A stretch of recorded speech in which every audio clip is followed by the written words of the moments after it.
ছাদ বাগানে গাছ রোপণের জন্য আমরা কত না পাত্র বা কত না ছোটোখাটো জিনিস ব্যবহার করি গাছের স্থায়ী সমস্যা সমাধান করার জন্য, গাছের বাসস্থান ঠিক করার জন্য। হ্যালো ফ্রেন্ডস, আমি কমল হোসেন এবং আপনারা দেখছেন গার্ডেনার টিপস উইথ কমল। ছাদ বাগানে আমরা মূলত যে সমস্ত টব বা কন্টেনার ব্যবহার করি, প্রত্যেকটা টব বা কন্টেনারে আমাদের প্রচুর পরিমাণ মাটি ভরাট করতে হয় এবং বর্তমান বাজার মূল্য অনুযায়ী আমাদের টব বা কন্টেনারগুলোর প্রচুর পরিমাণ দাম। অনেকের সাধ্যের বাইরে চলে যায়, অনেকের এই জন্য ছোট ছোট পলিথিন ব্যবহার করেন, কিন্তু পলিথিনগুলো কিন্তু বেশি দিন টেকসই হয় না। বর্ষা পড়লেই পলিথিনগুলো একদম জরাজীর্ণ হয়ে যায়। তাই একদম কম দামে সহজ পদ্ধতিতে খুব বড় জায়গার মধ্যে আপনারা কিভাবে টবের চারা গাছের জন্য পাত্র নির্বাচন করবেন, তাই নিয়ে থাকছে আজকের বিস্তারিত আলোচনা। আজকের আলোচনায় থাকছে কিভাবে ফলের ঝুড়িকে অর্থাৎ ফলের ক্যারেটকে আপনি গাছ রোপণের জন্য উপযোগী করে তুলবেন, কিভাবে গাছগুলোকে উপযোগী করে তুলতে আপনি কি কি পদ্ধতি অ্যাপ্লাই করবেন এই যে পাত্রে। আসুন আজকের ভিডিও থেকে বিস্তারিত জেনে নিন, না স্কিপ করে কন্টিনিউ করুন।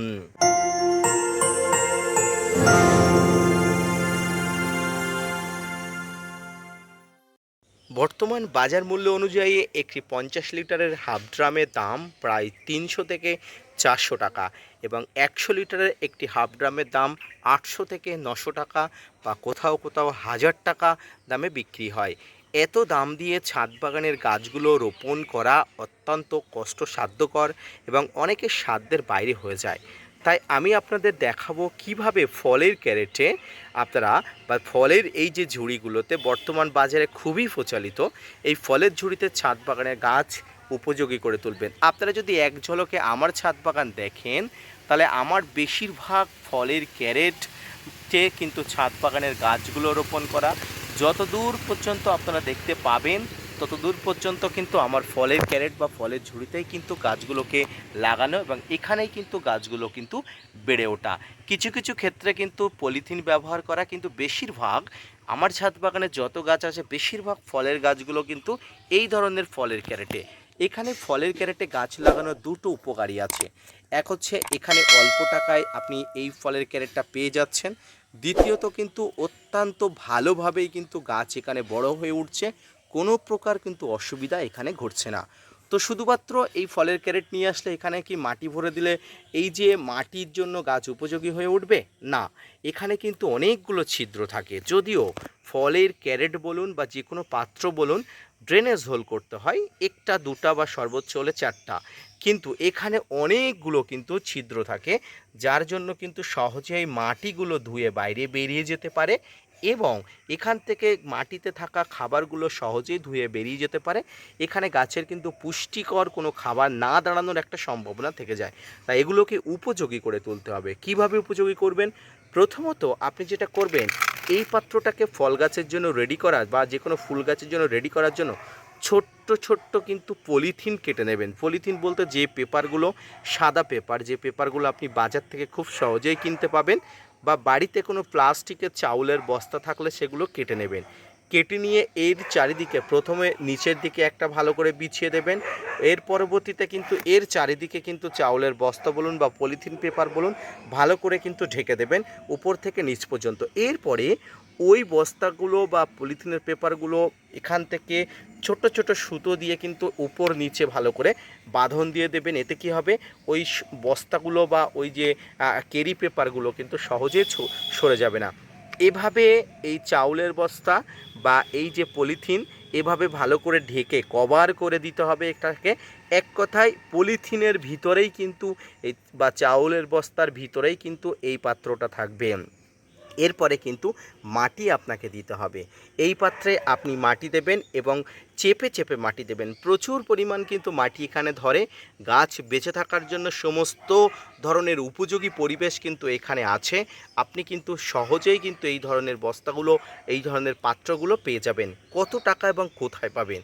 বর্তমানে যারা সবজি ব্যবসায়ী বা আপনার এলাকাতে যারা সবজি ব্যবসায়ী করে বা ফল বিক্রেতা আছে, তাদের কাছে গেলে কিন্তু খুব কম দামে সর্বোচ্চ হলে 50 টাকার মধ্যে কিন্তু পেয়ে যাবেন। বা একটু ফাটা, একটু ছিদ্র, একটু ভাঙা হলে এগুলো 30 টাকা পাওয়া যায়। আমি আমার ছাদ বাগানে যত ধরনের এই যে পাত্রগুলো আপনারা দেখতে পাচ্ছেন, প্রত্যেকটি পাত্র কিন্তু 30-40 গড় দামে কিন্তু পেয়েছি। এগুলো সবগুলো যে একদম ফ্রেশ তেমনটি নয়, কিছু কিছু পাত্র ভাঙা আছে, কিছু কিছু পাত্র ছিদ্র আছে। এর জন্য কিন্তু অবশ্যই কিন্তু দামে কম হয়। তাই এই ধরনের পাত্রগুলো ফ্রেশ হওয়ার দরকার নেই, ফাটা ভাঙা হলেই কিন্তু ছাদ বাগানের জন্য উপযোগী হয়। আপনারা খুবই কম দামে কিন্তু অত্যন্ত সাশ্রয়ী মূল্যের মধ্যে কিন্তু পেয়ে যাবেন। তো এইভাবে কিন্তু পলিথিন পেপার কেরি দিয়ে আপনাকে কভার করে তারপরে কিন্তু এই যে খাবার সহ মাটি দিলে এই মাটিগুলো কিন্তু বাইরে বেরিয়ে আসার সম্ভাবনা অনেক অংশে কম থাকে। এছাড়াও অনেকে বলেন যে এখানে কোনো রকম কোনো মাটি দিলে বা পলিথিন ছাড়াও কিন্তু কোনো মাটি দিলে কোনো রকম প্রবলেম হয় না। একদম ঠিক কথা, কোনো প্রবলেম হয় না, কিন্তু একটা সমস্যা হয়, এখানে কিন্তু বেশি মাটি বাইরে বেরিয়ে আসার সম্ভাবনা থাকে ধুয়ে। যখন বৃষ্টি হয় তখন দেখবেন আপনি একটা নর্মাল পলিথিন ঢাকা অবস্থার এই যে পাত্র বা এমনি নর্মাল একটা পাত্র যেখানে পলিথিনে কোনো ঢাকা নেই, সেখানে দেখবেন আপনার এই যে নর্মাল যে পাত্র থেকে বেশি পরিমাণ মাটি কিন্তু নিচে জমা হচ্ছে। তাই যদি আপনি বেশি পরিমাণ মাটি জমা বেরিয়ে আসা বন্ধ করতে চান, অবশ্যই পলিথিন পেপার দিয়ে এটাকে কভার করবেন, তারপরে গাছ রোপণ করবেন। যা গাছ রোপণ করবেন সেই গাছ কিন্তু হাসতে হাসতে আপনার ছাদ বাগানে কিন্তু ফল দেবে, ফুল দেবে এবং খুব সহজেই কিন্তু বড় হয়ে উঠবেন। যারা টব খুঁজছিলেন, আমি বলবো একটা টবের দাম অনুযায়ী একটা এই যে বড় পাত্র আপনারা খুব সহজে পেয়ে যাবেন। একটা টবের বর্তমান বাজার মূল্য কিন্তু 50-60 টাকার কাছাকাছি। সেক্ষেত্রে সেই টাকায় আপনি এত বড় একটি পাত্র পেয়ে যাবেন গাছ রোপণের জন্য। তাই ভেবে দেখুন, ভাবতে শিখুন কোন পাত্রটি আপনার ছাদ বাগানের জন্য অত্যন্ত পরিচিত, স্বাস্থ্যবান এবং গাছ খুব ভালো হয়ে বেড়ে ওঠার জন্য কিন্তু অত্যন্ত গুরুত্বপূর্ণ। আজকের ভিডিওটি এই পর্যন্ত। আশা করি বুঝতে পেরেছেন ছাদ বাগানের টবের গাছকে কিভাবে আপনি প্রিপেয়ার করবেন, টবকে কিভাবে প্রিপেয়ার করে তুলবেন, তাই নিয়ে আমার ছোট্ট এই যে তথ্য কেমন লাগলো জানাবেন। যদি ভালো লেগে থাকে gardener tips with Kamal YouTube চ্যানেলকে সাপোর্ট করবেন, ভিডিওটি শেয়ার করতে ভুলবেন না এবং অবশ্যই আমার চ্যানেলের স্থায়ী সঙ্গী ও হয়ে থাকবেন। ধন্যবাদ।